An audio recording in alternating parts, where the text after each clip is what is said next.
தோஷங்கள் நீக்கும் பிரதோஷம் சிவன் நஞ்சுண்டதால் வந்த நேரம்.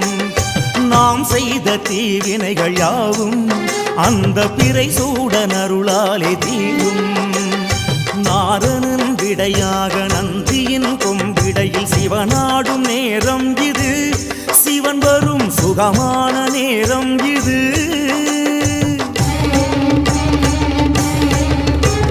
கருணாகரன் சுத்த சிவமானவன் கருணை பொழிகின்ற நேரம் இது.